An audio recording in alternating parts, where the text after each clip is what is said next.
ಹೇಳ್ತಾ ಇದ್ದಾರೆ. ಆಕಸ್ಮಿಕವಾದಂಥ ಒಂದು ಘಟನೆ ಇದು ಅಂತ ಹೇಳಿ ನಾನು ಪರಮೇಶ್ವರ್ ಅವ್ರಿಗೆ ಹೇಳ್ತೇನೆ, ಈ ರೀತಿಯ ಹೇಳಿಕೆ ಕೊಡ್ತಕ್ಕಂಥವ್ರ ಮುಖಾಂತರ ನಿಮ್ಮ ಗೃಹ ಇಲಾಖೆ ಇವತ್ತು ಯಾವ ಸಂದೇಶವನ್ನ ನಾಡಿನ ಜನತೆಗೆ ನೀವು ಕೊಡ್ಲಿಕ್ಕೆ ಹೊರಟಿದ್ದೀರಿ? ನಿಮ್ಮ ಪೊಲೀಸ್ ಕಂಪ್ಲೇಂಟ್ ನಿಮ್ಮ ಅಧಿಕಾರಿ ಕೊಟ್ಕೊಂಡವನಲ್ಲ ಯಾರು, ಇದನ್ನ ನೋಡಿ ನೀವಿಲ್ಲಿ ಪರ್ಮಿಷನ್ ಕೊಟ್ಟವ್ರು ನೀವೇ. ಮೆರವಣಿಗೆ ಬಂದ ಮೇಲೆ ಅವರಿಗೆ ರಕ್ಷಣೆ ಕೊಡಬೇಕಾದಂಥದ್ದು ನಿಮ್ಮ ಜವಾಬ್ದಾರಿ. ಇದು ಆಕಸ್ಮಿಕ ಅಂತಕ್ಕಂಥದ್ದನ್ನು ಹೇಳ್ತಾ ಇದ್ದೀರಿ. ಇಲ್ಲಿ ಯಾವೊಂದು ಮತ್ತೊಂದು ಸಮಾಜದ ಪ್ರಾರ್ಥನಾ ಮಂದಿರದ ಮುಂದೆ ಬಂದಾಗ ಆಯ್ತು, ನಮ್ಮ ಗಣೇಶನ ಉತ್ಸವ ಮಾಡ್ಕೊಂಡ್ ಬಂದಂಥವ್ರು ಅವ್ರ ಸ್ಲೋಗನ್ ಕೂಗಿದ್ದು ಒಂದು ಭಾಗ, ಮತ್ತೊಂದು ಭಾಗದಲ್ಲಿ ಇನ್ನೊಂದು ಸಮಾಜ ಅವರು ಅವರ ದೇವರನ್ನ ಘೋಷಣೆ ಮಾಡಿರ್ತಕ್ಕಂಥದ್ದು ಮತ್ತೊಂದು ಭಾಗ.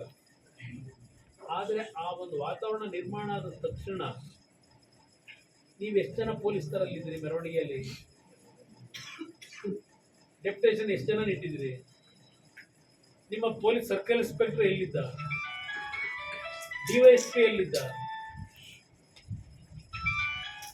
ಇಂಥ ಒಂದು ಸೂಕ್ಷ್ಮ ಅಂತ ಮೆರವಣಿಗೆ ಇದ್ದಾಗ ನೀವು ತಕ್ಷಣ ಕ್ರಮ ತಗೊಂಡಿದ್ರೆ 30-40 ವರ್ಷದಿಂದ ಜೀವನ ಮಾಡದೇ ಇರತಕ್ಕಂಥ ಕುಟುಂಬಗಳ ಇವತ್ತು ಬಳಿಗೆಗಳಿಗೆ ಬೆಂಕಿ ಇಟ್ಟಿದ್ದಾರೆ. ಈ ಘಟನೆ ನಡೀತಾ ಇತ್ತ ಇವತ್ತು. ಇಲ್ಲಿ ನಾವು ಸ್ಥಳ ಪರಿಶೀಲನೆ ಮಾಡಿದಾಗ ಎಲ್ಲ ಒಂದ್ ಕಡೆ ವ್ಯವಸ್ಥಿತವಾದ ಒಂದು ಈ ಒಂದು ಘರ್ಷಣೆಗೆ ಮೊದಲೇ ಪ್ರೀ ಪ್ಲಾನ್ ಇದೆ ಅಂತಕ್ಕಂಥದ್ದು ಕಾಣ್ತಾ ಇದೆ ಮೇಲ್ನೋಟಕ್ಕೆ. ವಾಪಸ್ ಮಾಡ್ತಾರೆ, ಗೊತ್ತಾಯ್ತು. ನಮ್ಮ ರಿಸರ್ವ್ ಪೊಲೀಸ್ ಇದ್ದಂಥವ್ರನ್ನ ಕಳಿಸ್ತಾರೆ ಬೇರೆ ಕಡೆಗೆ. ಇಲ್ಲಿ ಸ್ಪಾಟ್ ಇಂದ ಇಲ್ಲಿ ಘಟನೆ ನಡೆಯೋದಕ್ಕಿಂತ 10 ನಿಮಿಷ ಮುಂಚೆ ಇಲ್ಲಿದ್ದಂತ ಹೆಚ್ಚುವರಿ ರಿಸರ್ವ್ ಪೊಲೀಸ್ ಏನಿತ್ತು ಅದನ್ನು ಕಳಿಸಿದ್ದಾರೆ ಅಂತಕ್ಕಂಥ ಮಾಹಿತಿ ಹೇಳ್ತಾರೆ. ಎಲ್ಲರನ್ನು ವಿತ್ಡ್ರಾ ಮಾಡಿದ್ರು ಅಂತ ಹೇಳಿ. ಯಾರು ವಿತ್ಡ್ರಾ ಮಾಡ್ಲಿಕ್ಕೆ ಹೇಳಿದ್ರು? ಗೃಹ ಸಚಿವರು ಹೇಳಿದ್ರು, ಮತ್ತಾರು ಹೇಳಿದ್ರು? ನೀವು ಘಟನೆ ಏನು ದೊಡ್ಡ ಪೆಟ್ರೋಲ್ ಬಾಂಬ್ಗಳು ನಿಮ್ಮ ತಲವಾರುಗಳು ಇಟ್ಕೊಂಡು ಓಡಾಡ್ತಾ ಇರ್ತಕ್ಕಂಥ ದೃಶ್ಯಗಳನ್ನ ನಿಮ್ಮಗಳಿಗೆ ಮಾಧ್ಯಮದ ಸ್ನೇಹಿತರಿಗೆ ಘಟನೆ ಪ್ರಾರಂಭ ಆದ 1 ಗಂಟೆ ಒಳಗೆ ನಿಮ್ಗೆ ಗೊತ್ತಾಗ್ತದೆ. ನೀವು ಸ್ಥಳಕ್ಕೆ ಬರ್ತೀರಿ. ಈ ಸರ್ಕಾರ ಏನ್ ಮಾಡ್ತಾ ಇತ್ತು? ಇಂಥ ಒಂದು ಘಟನೆ ಸ್ಪ್ರೆಡ್ ಆಗ್ತಕ್ಕಂಥ ಸಂದರ್ಭದಲ್ಲಿ ಇದು ಇಲ್ಲಿರ್ತಕ್ಕಂಥ ಪ್ರಶ್ನೆ. ಈ ಲೋಕಲ್ ಅಧಿಕಾರಿಗಳು ಯಾವ ಮಟ್ಟಕ್ಕೆ ಕೆಲಸ ಮಾಡಿದ್ದಾರೆ ಇಲ್ಲಿ ಅಂತ ಹೇಳಿ. ಇಲ್ಲಿ ಏನ್ ಹೇಳ್ತಾರೆ? ಬದ್ರಿಕೊಪ್ಪಲು ಗ್ರಾಮದಿಂದ ಮಧ್ಯಾಹ್ನ ಸುಮಾರು ಅವೆಲ್ಲ ಬೇಡ ಬಿಡಿ, ಹೊರಟಿದ್ದು ಕೋಟೆ ಬೆಟ್ಟ ಇವೆಲ್ಲ ಹೇಳ್ಕೊಂಡವ್ರೆ. ಇವೆಲ್ಲ ಇರಲಿ.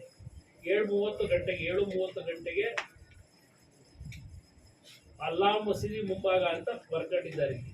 ಇಲ್ಲಿ ಮೆರವಣಿಗೆಯಲ್ಲಿದ್ದ ಬದ್ರಿಕೊಪ್ಪ ಗ್ರಾಮದ ಹೆಸರುಗಳು ಹಾಕೊಂಡವ್ರ ಹುಡುಗರುಗಳ ಹೆಸರು.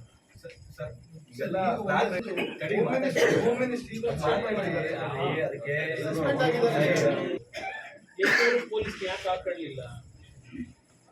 ಇದಕ್ಕೆ ಕಾರಣ ಇಲ್ವಾ? ಇಲ್ಲಿ ಹಲವಾರು ಹೆಸರುಗಳನ್ನು ಬರೆದ್ರು ಬದ್ರಿಕೊಪ್ಪ ಗ್ರಾಮದಲ್ಲಿ ಕಂಪ್ಲೇಂಟ್ ಅಲ್ಲಿ. ಮತ್ತೆ ಅವ್ರ ಜೊತೆ ಇನ್ನೊಂದು 150 ಜನ ಪಟಾಕಿ ಸಿಡಿಸ್ಕೊಂಡು ಡ್ಯಾನ್ಸ್ ಮಾಡ್ಕೊಂಡು ಜೈ ಶ್ರೀರಾಮ್ ಹೆಸರು ಹೇಳ್ಕೊಂಡು ಹೋಗ್ತಿದ್ರು ಅಂತೆ.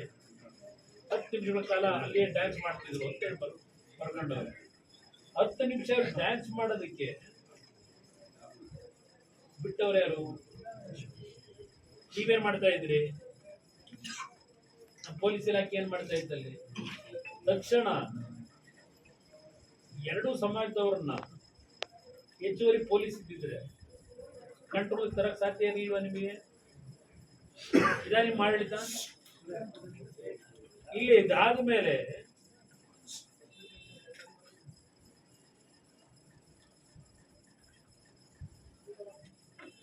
ಇಲ್ಲಿ 1 ವರ್ಷನಿದೆ ಅಶೋಕ್ ಕುಮಾರ್ ಅಂತಕ್ಕಂಥ ಇನ್ಸ್ಪೆಕ್ಟರ್ ಸ್ಥಳದಲ್ಲೇ ಇರಲಿಲ್ಲ ಅಂತ, ಡಿವೈಎಸ್ಪಿನೂ ಇರಲಿಲ್ಲ ಅಂತಕ್ಕಂಥದ್ದು ಇದೆ ಮಾಹಿತಿ. ಇಲ್ಲಿ ಅವರ ನೇತೃತ್ವದಲ್ಲಿ ಮುಂದೆ ಹೋಗುವಂತೆ ಸೂಚಿಸಿದ್ರು ಅಂತೇಳಿ ಇಲ್ಲಿ ಕಂಪ್ಲೇಂಟ್ ಅಲ್ಲಿ ಇಟ್ಕೊಂಡಿದ್ದೀವಿ. ಈಗ ಮುಂದೆ ಹೋಗಿ FIR ಅಲ್ಲಿ ಸರ್ ಒಂದು ಬಾಂಬಿನ ರಕ್ಷಣೆಗೆ ಇಟ್ಕೊಂಡ್ರಿ. ಈಗ ಈ ಹೆಸರುಗಳನ್ನೆಲ್ಲ ರವಿ ಅನ್ನೋರು ಕೊಟ್ಟಿದ್ದಾರೆ. ರವಿ ಅನ್ನೋ ಕಂಪ್ಲೇಂಟ್ ಕೊಟ್ಟಿರೋದು ರಾತ್ರಿ 1:30 ಗಂಟೆಗೆ. ಈ ಹೆಸರುಗಳು ಇವ್ರಿಗೆ ಎಲ್ಲಾರ್ದು ಹೆಸರುಗಳು ಇವನಿಗೆ ಹೆಂಗ್ ಗೊತ್ತು? 1:30 ಗಂಟೆ ರಾತ್ರಿಯಲ್ಲಿ ಆಸ್ಪತ್ರೆ ಒಳಗೆ ವೈದ್ಯರ ಸಮ್ಮುಖದಲ್ಲಿ ಕೊಟ್ಟಂತ ಹೇಳಿಕೆ ಇದು. ಈ ಹೆಸರುಗಳು ಹೇಳಿರೋದು ಮೆನ್ಷನ್ ಮಾಡಿರೋದು. ಆಸ್ಪತ್ರೆಯಲ್ಲಿ ವೈದ್ಯರ ಸಮ್ಮುಖದಲ್ಲಿ ಒಂದು ರಾತ್ರಿ 1:30 ಈ ಎಲ್ಲ ಹೆಸರುಗಳ ಮುಸಲ್ಮಾನ್ ಬಂಧುಗಳು ಇರ್ಬೋದು, ಹಿಂದೂ ಸಮಾಜದ ಯುವಕರ ಹೆಸರುಗಳನ್ನ ಇಲ್ಲಿ FIR ನಲ್ಲಿ ಕೊಟ್ಟಿರ್ತಕ್ಕಂಥದ್ದು ಈ ವ್ಯಕ್ತಿ.